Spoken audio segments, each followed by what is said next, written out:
Este é o Cimesp no podcast, o seu canal de conexão com a indústria. Eu sou Cris Sanches. E eu sou Valéria Spers. Valéria Spers aqui comigo. E hoje a nossa convidada especial é quem mesmo, Valéria? Claudinha Pinesi. Cláudia Pinesi, que é a nossa coordenadora do grupo de recursos humanos do Cimesp, né, Valéria? Perfeito. Claudinha, bem-vinda. Obrigada. Obrigada a vocês. Estou adorando estar aqui. Muito bom. Sei que Obrigada. você remanejou sua agenda para estar aqui com a gente hoje, certeza. né? Muito obrigada. Obrigada por esse esforço.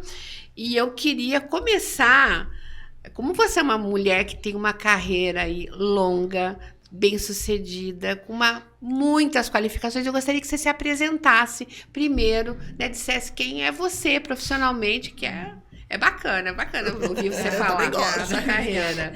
Eu tenho uma trajetória grande aí na área de recursos humanos, né? Na verdade, eu digo assim, não foi totalmente direcionada, mas inicialmente eu comecei na indústria já depois de ter passado por banco, pela educação, e aí que eu cheguei na indústria, né? Depois de uns anos aí. E entrei buscando realmente, aí sim, mais focada em recursos humanos. Fiz minhas preparações todas, então a minha formação original não foi em RH, mas no decorrer do período, do interesse em que eu tive, eu fui me especializando, aprendi muito e me estudei, né, todos os sistemas de recursos humanos, né, desde da questão de aquisição de talentos, que nós chamávamos, né, recrutamento e seleção, a parte toda de treinamento, desenvolvimento. Eu fui estudando tudo isso e tive a oportunidade de começar lá no início mesmo do RH como analista, né? Então, trilhar a carreira toda de RH dentro de empresa. Foram empresas multinacionais, por onde eu passei, tanto europeias como americanas. E tive a oportunidade, inclusive, de trabalhar na América Latina, na gestão da América Latina, né? Como gerente, depois diretora de RH para os países da América do Sul, depois envolvemos o México, né? E atuando sempre seguindo o RH das matrizes, do headquarter, né, na verdade, dos Estados Unidos e na Europa. Quantos anos nesse universo de RH? Eu tenho 42 anos de carreira e em recursos humanos quase 33 anos. Então, se for pedir para a Claudinha contar para a gente as transformações que você viu ao longo desse tempo, são muitas. São inúmeras, né? Acho que a nossa geração viu, além da questão digital, mudanças comportamentais, coisas incríveis que se a gente sentar para contar para os netos, eles né, não vão nem ter, né? E para os profissionais de RH, quando eu lembro, né, de que a gente recebia currículo, e para cada currículo a gente mandava uma cartinha em casa, via correio, gente. É isso mesmo. Hoje, né? Então, coisas assim que realmente vi muita mudança nos processos, né, e como as coisas acontecem, as mudanças de legislação, enfim, muita coisa mudou mesmo. E as adaptações, né, e não só olhando o Brasil, porque quando você trabalha olhando sob, né, as orientações gerais do RED dos Estados Unidos ou Europa, você também vê as diferenças lá de tratamento, das ações todas. Cultural até, né? Então, cultural que já existia, e mais as mudanças que eles também passaram. Não foi só aqui, né? Então, é muito interessante. Eu acho que a gente teve aí grandes desafios aí na área de RH, né? Com essas mudanças. Agora, Cláudia, me fala um pouquinho, como que é você mediar, porque na verdade você fica eu brinco que você é o presunto, né, do lanche. Como que você faz para mediar a realidade da legislação brasileira, né? Porque você tem uma empresa americana que tem uma normativa, papapá, e aqui você tem que fazer essa leitura dentro da realidade. Como que você faz para mediar isso? Como que se explica lá fora essa loucura que é o Brasil? É um grande desafio, Valéria, porque é difícil entender tudo que a gente precisa cumprir aqui em termos de legislação. Primeira coisa, eu me lembro muito bem de estar já que eu cheguei, né, uma das primeiras que eu passei por fusões e aquisições ali, né? Uma das primeiras eu tive que realmente fazer um relato de como funcionava aqui no Brasil essas questões de tratamento do colaborador. A relação com os sindicatos, tudo isso. Tem que esmiuçar e explicar, né? E não só aqui, como, por exemplo, tive que fazer uma mediação no Chile, né? Para colaboradores da empresa tendo alguma divergência no Chile, por exemplo. Então, sindicalistas e tal. Então, a gente entende que precisa ter, lógico, né?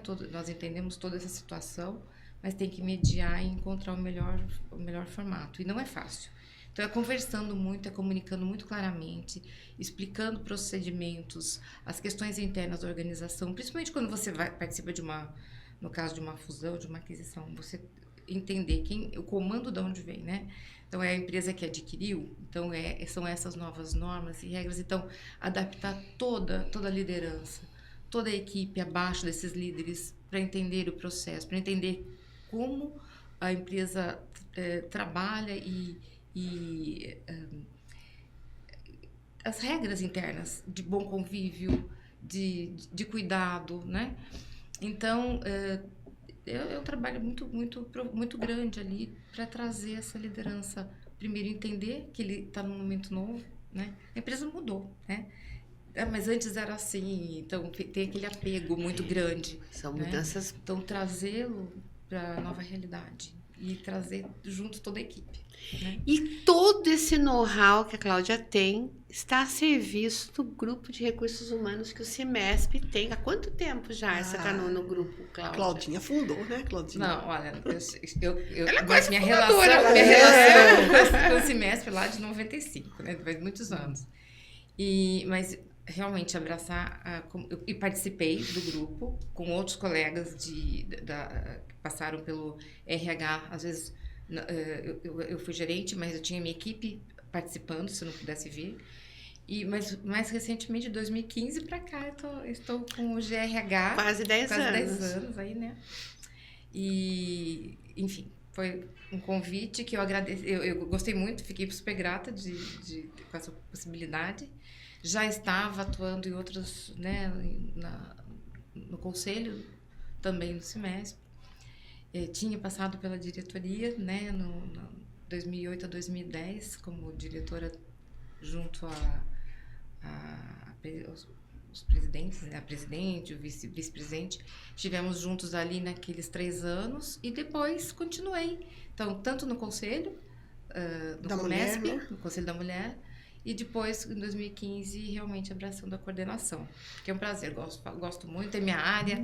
Eu falo que para atuar em RH, você tem que gostar muito do não, tema, acho né? que Então, se você não gostar, e gostar de pessoas, né? A primeira coisa é Agora, essa. Cláudia, você está lá no GRH, você traz muita coisa bacana lá para o GRH. Fale um pouquinho a importância de RH para as empresas que participam, ou aquelas que gostariam de participar, né?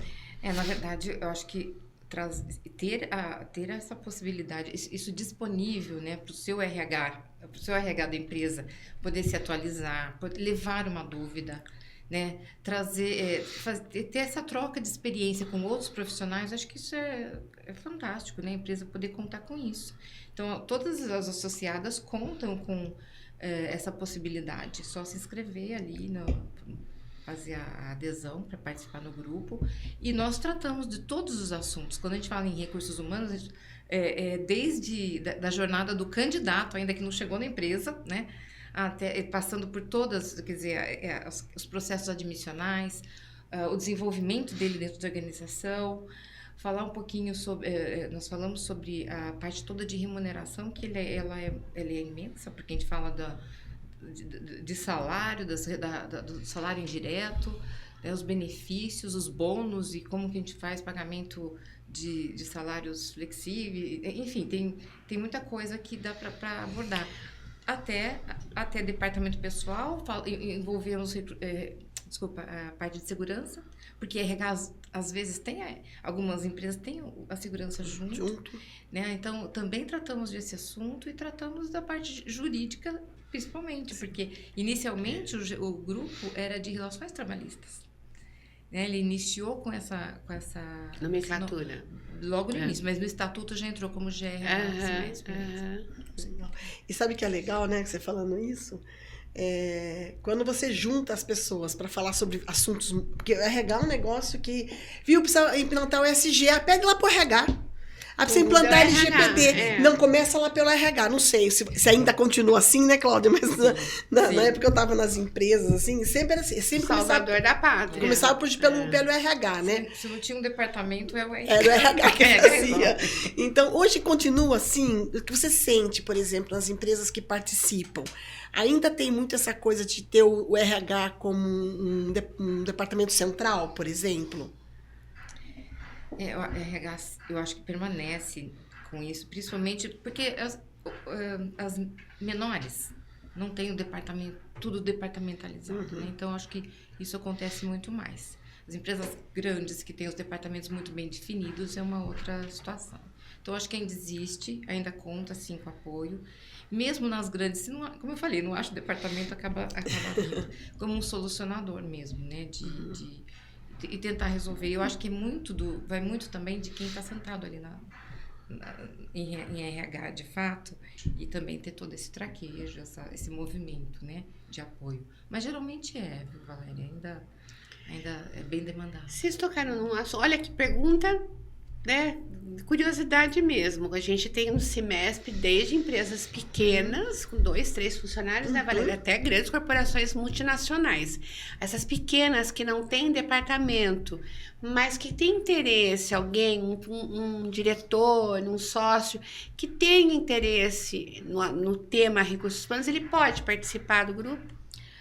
Pode, claro, porque, na verdade, quando você não tem um RH definido, uma pessoa de RH, um representante do RH na sua organização, geralmente o administrativo tem essa responsabilidade, ele assume. Então, nós temos, sim, algumas empresas menores que o administrativo está lá, o gerente administrativo, o supervisor, um coordenador administrativo. Às vezes o financeiro, né, Cláudia? Às vezes até o financeiro, né?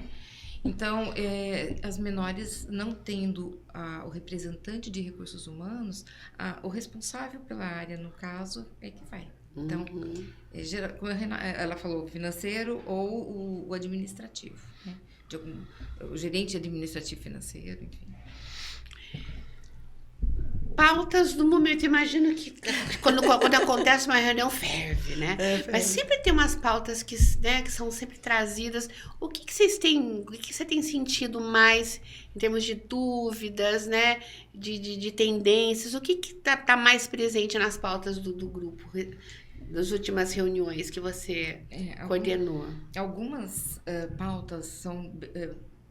Eu quando organizo a reunião, eu penso dos dois lados, né? Quando você fala em gestão de pessoas, na parte de desenvolvimento e tal, e também a parte jurídica. É representado ali com a doutora Ana Paula, que está conosco sempre, né? Para a discussão também do jurídico. Mas o que nós, nesse ano, por exemplo, que foi logo no início do ano uma chamada grande, foi a definição de ter que as empresas começarem a publicar os seus dados por conta de um olhar, né, do Ministério do Trabalho para a diversidade, para a mulher. Da igualdade salarial. Como a remuneração feminina, como fica, como é que ela é tratada. Então, teve esse olhar que foi muito chamativo logo no início.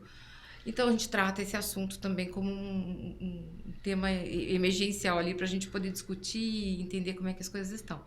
Mas nós temos muita demanda ultimamente para esse lado de remuneração, para retenção. A questão de retenção de talentos não sai da nossa pauta já desde o ano passado, né? Desde os últimos anos, vamos dizer, vem só crescendo, né? E se mantém ali. São dois desafios, né? Atrair e reter, né? Acho que as duas... O que está mais difícil? Atrair ou reter? Nossa, que difícil. Mas a atração... Então, a gente fala tá difícil de atrair, né? Tem algumas posições em que tem um volume enorme de candidatos, né? Por exemplo? A questão é dar match no perfil, no né? perfil. Ter a relação com esse perfil realmente adequado e que as pessoas, então, não estão tão preparadas assim, né? Um exemplo de posição que demanda muito. Olha, eu tenho visto por exemplo, um grande movimento buscando profissionais na área de RH mesmo, né? Mas eu acho que as pessoas acabam se movimentando e são contratadas. Tem um volume grande de chamada de vagas, mas estão sendo preenchidas. Tem algumas muito específicas, como na área fiscal, por exemplo, que eu acho que é muito difícil de trazer, de encontrar esses profissionais. Olha, tem o técnico da área, né? Tem Contábil fiscal. Contábil fiscal. Tem os níveis técnicos, tem o nível superior, mas como tem sido difícil, eu tenho visto uma busca grande nesse sentido. Então, tem posições, sim, muitas vagas e muita gente participando, buscando, mas eles não estão preparados para o perfil definido, para aquilo que Agora, Cláudia, o que eu venho percebendo muito também, percebendo assim na movimentação, é que tem uma exigência muito grande na questão do que eles querem. Então, por exemplo, esses dias eu vi uma vaga assim de estágio, Cris. A pessoa tem que estar fazendo curso de administração, estando no quarto semestre, ou seja, no segundo ano, falar inglês fluente. E aí, quando você vai ver lá o valor que ele vai remunerar o estagiário, é ajuda de custo, né? Porque não é remuneração. R$1.000. Aí você fala, que história é essa, né? O cara tem que falar inglês fluente, né? Sem o estagiário. Saber o pacote Office, saber mexer com Isso, Canva, saber pacote mexer... Office, blá, blá, blá. Tem muita distorção nesse sentido, Cláudia? O que você tem percebendo? Eu acho que quando vem um perfil tão exigente, assim, que tem duas situações. Uma que antes, quando se tinha mais, não vou dizer mais tempo, mas o preparo desses jovens de vir, de ficar, de conhecer o processo dentro da empresa, de aprender, né? Hoje não tem mais, as pessoas não estão com esse tempo, o gestor não está com muito tempo, lógico que ele quer contratar alguém mais preparado, mais pronto, né? Que venha mais próximo do perfil que ele precisa. Porque quando você traz um estagiário, geralmente você pode ter só o programa de estágio, ok, mas a grande maioria quer efetivar esse estagiário. Ele quer sentir, trazer e já ou para substituições, ou criar uma posição nova. Então, ele vindo para a empresa com o melhor preparo, o melhor conhecimento técnico, já ajuda. Só que ele tem conhecimento, exigido conhecimento para ele praticar, né? Ele tem que praticar. Então, tem duas situações. Eu acho que uma delas é realmente buscar, olhando já para o futuro, que eu quero trazer uma pessoa mais próxima do meu perfil, porque eu tenho que crescer aqui com essa pessoa, eu tenho que fazê-la... tem que trabalhar já adequado aos nossos processos. Então, pode ser que ele já tenha essa visão, né? E por não poder, às vezes, treinar mesmo, fazer esse lado mais básico. E tem o outro lado, que é o conhecimento, né? Você tem muitas formações aí que as formações não estão completas, não entregam exatamente aquilo que a gente está precisando. Essa conversa empresa, né? Escola, né? Empresa, isso é muito importante, essa proximidade. Tem poucas empresas que fazem essa aproximação, né? Uhum. Então, isso é importante também. São os dois lados, né, Cris? Eu acho que olhar para o futuro, as empresas estão olhando porque tem que ser rápido, a velocidade é grande. Então, o tempo de preparar os estagiários que vêm e formá-los como profissionais tem que ser ágil, tem que ser rápido. Então, eu acho que tem essa visão, por isso que se pede tanto, a exigência que a gente comentou aqui, mas também a preparação deles, né? Como que você vê, assim, eu vou fazer uma pergunta que eu acho que é bem bacana, assim, as pessoas sempre me perguntam isso. Como que você vê o papel do GRH, né, do grupo de recursos humanos, para ajudar as empresas a entender um pouco esse processo, né, Cris? Porque nessa evolução, o que a gente vem percebendo, Cláudia, que a gente sai de uma preocupação grande com a parte técnica e entra muito forte numa percepção mais comportamental. Que a gente brinca, né? Técnico a gente taca 24 horas, o cara lá ensina. Comportamento a gente não consegue, né, mexer. Como que o GRH trata isso e ajuda as empresas a pensar nessa perspectiva? Então, dentro das nossas pautas, né, a gente traz muita discussão sobre isso. E falamos bastante sobre a empresa se preparar, a empresa ter uma linguagem mais... porque a empresa tem que se adaptar também e tem uma linguagem diferente com esses novos colaboradores que vêm, com as demandas. Então, essa atualização interna, trabalhando as lideranças, trabalhando internamente, esse tratamento, como que a gente seguir, isso está ligado à cultura organizacional, né? Então, quer dizer, como que a gente vai estar trabalhando com as equipes hoje, com a empresa, com o nosso código de ética, conduta, tudo alinhadinho. Então, é uma forma de atualizar. Então, os RHs, a gente traz, para os RHs que participam das nossas reuniões, a gente traz muito esse tema. Sistemas para que eles levem. E acho também que nós temos o apoio para a participação das lideranças que comandam as empresas, né? As nossas associadas também, muito atualizados através do próprio CIMESP, né? Sobre essas ações que nós temos. Então, não é fácil, mas é um trabalho que a gente tem feito. Então, discute bastante as necessidades, como eles estão lidando internamente com esses problemas, com a situação dentro da empresa, com tudo que vem de novo. Vai falar de inovação, vai falar de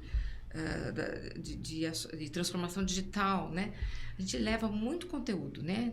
Discute bastante em reuniões para que eles tenham dados para levar para suas organizações. Legal, porque isso é importante. O GRH ajuda bastante nesse sentido. Muito bom. Pela sua experiência, pelo que você vê no mercado, e quais têm sido as ferramentas mais assim eficazes de retenção de talentos? O que está retendo a galera hoje mesmo assim? Isso está na listinha de desafio, até saiu essa semana um ranking, né? O que eu acho que são ações que as empresas podem ter, né? E eu acho que isso dá um norte para muitas para as expectativas de muitos profissionais, é ainda o plano de sucessão, por exemplo. Então, ele está com número 1, quase 80% das empresas, dos RHs de empresas, colocam que o plano de sucessão é um ponto grande, de grande importância, já olhando para a retenção, né? Então, o plano de ter a sucessão, ter a carreira definida, ainda é um ponto importante lá na pauta de RH como um desafio, que um olhar grande, 80% praticamente. Depois disso vem a questão das lideranças, né? Então, lideranças bem preparadas para ajudar na retenção desses talentos. Faz diferença, né? Quando a gente sabe e ouve muito, né? As pessoas estão trocando de empresa, às vezes sai da empresa por causa do líder, né? Não por causa da empresa, ele gosta da empresa, mas não consegue. Então, esse é um ponto, é o segundo ponto de atenção, que são os desafios. Então, plano de sucessão, carreira, mas também a liderança bem preparada. É um segundo ponto. É que eu penso o seguinte, né? Preparar o número 2, eu brinquei sempre, né? Você tem lá o cara que é o gerente, o diretor, o head, porque agora tem uns nomes diferentes, né? E aí, se preparar o número 2, né? Você tem que estar preparando essa pessoa. Essa pessoa tem que preparar quem poderia sucedê-lo, né? Não é tão fácil, mesmo na modernidade, né, Cláudia? Mesmo... Tem-se uma dificuldade, para essa preparação, sim. O que é muito comum para níveis mais altos, mas eu digo assim, é um começo bom, e eu vejo isso em algumas organizações que eu trabalhei, inclusive, é preparar a liderança terem dentro das suas metas, dos seus goals do ano, né, um item de preparação do time. E preparação do time para sucessão, né? Não é sucessão imediata, daqui 2, 3 anos. Então, por isso que essa visão da organização, da liderança, e de quem comanda as organizações, olhar para o futuro e já prevendo lá na frente essas substituições. É agora, não é? É agora para daqui 4 anos, daqui 3 anos. Não é rápido, né? Então, essa visão de olhar para frente mesmo, olhar para as pessoas que você tem hoje, não é fácil, porque às vezes, então, você tem que trabalhar olhando para frente o que você vai fazer, quem você vai desenvolver, como sua liderança pode trabalhar, então você pode pôr isso em meta, nos goals e tudo mais, mas ao mesmo tempo estabelecer ações de retenção, que você me perguntou agora das ferramentas. Uma delas é olhar para a sucessão, treinar os líderes, mas, de novo, a linguagem desses novos, né? E entender mais hoje, mais do que nunca, acho que nunca vi tanto, né? Essa o ponto de atenção, o foco no colaborador, está muito forte, né? Então, tem um termo que é people centricity, né? Que é centrado nas pessoas. Todas as ações da empresa. Então, Uma você já põe humanização, isso, esse olhar de colocar já em budget, né? Você vai fazer o orçamento do seu ano já olhando o que eu preciso para manter, para reter, que ações eu vou tomar. Não é só, lógico que os benefícios e a variação e ter benefícios flexíveis, isso tudo ajuda muito, né? Mas que outras ações eu posso mudar aqui internamente? Isso é muito de cada empresa, é muito da cultura, é muito da gente entender o processo e conseguir estabelecer algumas ações que venham a apoiar. Garantia 100% é difícil, mas você tem um percentual grande de retenção quando você tem essa linguagem, essa abertura, né? Com o colaborador. Muitos deles consideram a importância, por exemplo, de trabalhar numa empresa que valoriza a diversidade. Então, vamos olhar para isso e começar a ter ações voltadas a Isso já é uma realidade. Sim, né? já é uma... Então, assim, é importante para mim trabalhar numa empresa que tem esse olhar. É importante para mim estar numa empresa que tem um plano de carreira, é importante. Então, conhecer, eu acho que assim, fazer uma avaliação, um diagnóstico grande dentro da empresa, para entender esses quereres, vamos dizer assim, né? E fazer algumas adaptações. E é para fazer isso agora, olhando para o budget de 2025. É agora que começa. Essa é uma dica boa, né? Essa é a dica. Já que você vai fazer orçamento, já começa a pensar... Orçamento é agora... Porque você vai fazer orçamento em dezembro, geralmente você aprova em dezembro, né? Exatamente. Você começa agora a olhar para isso, já com esse olhar. O que eu vou fazer para retenção? O que eu vou fazer para atração Eu tenho que ter um marketing, um employer branding bem feito, né? Um marketing da minha empresa para poder trazer também, para chamar a atenção desses novos. Olha aqui, eu tenho diversidade, eu tenho isso, né? É legal. Isso é uma coisa muito interessante, Divulgar.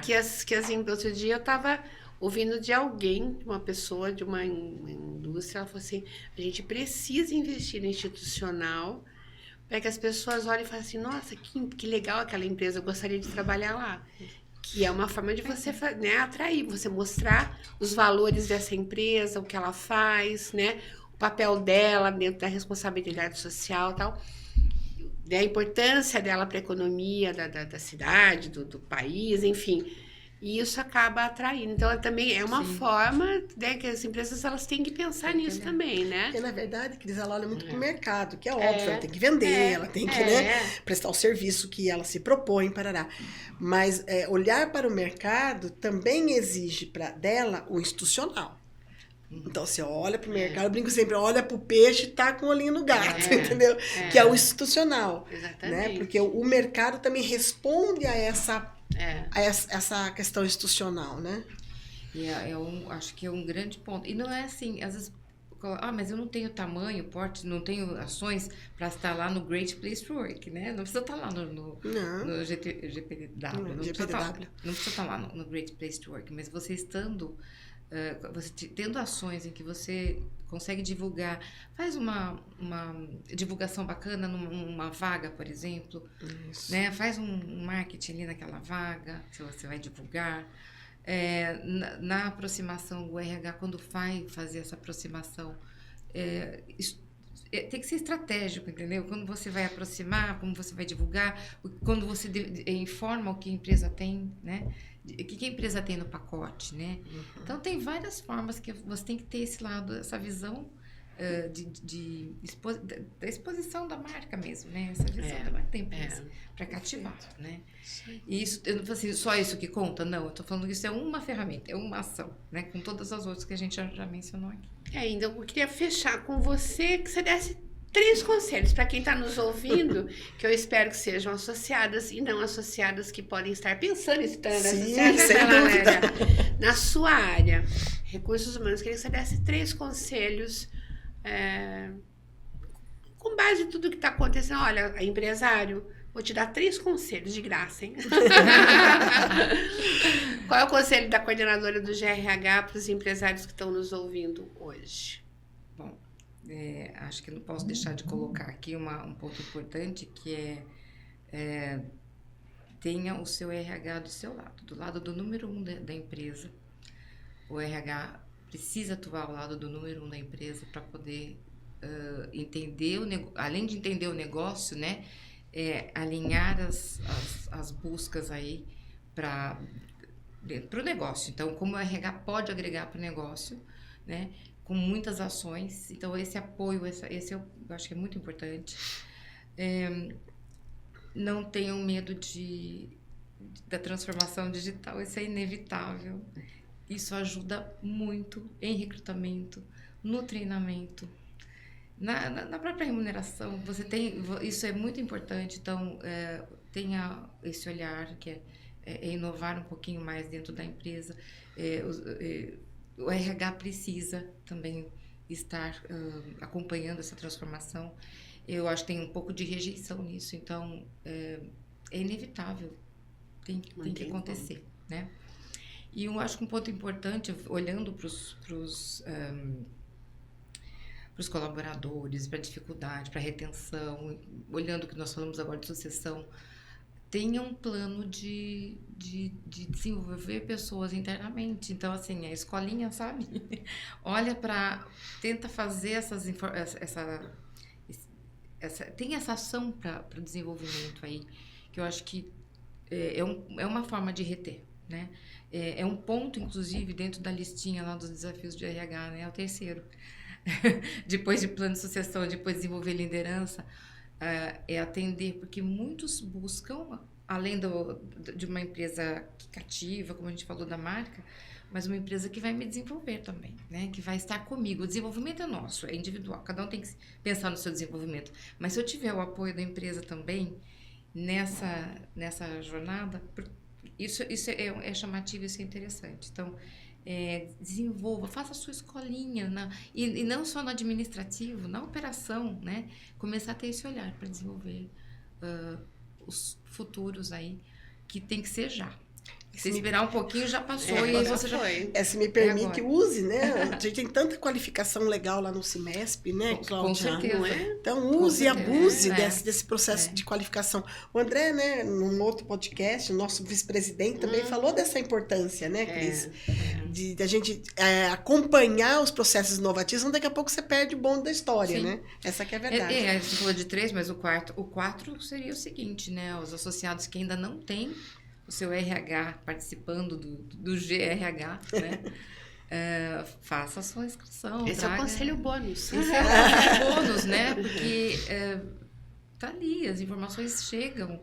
Tem muita coisa que nem tudo você pode vai absorver agora no seu dia a dia, na sua rotina. Mas ele está preparado para, né? Então, a ideia é essa. Bacana. Legal, muito bom. Obrigada, viu, Cláudia? Muito obrigada. Nossa, legal. Participação aqui com a gente.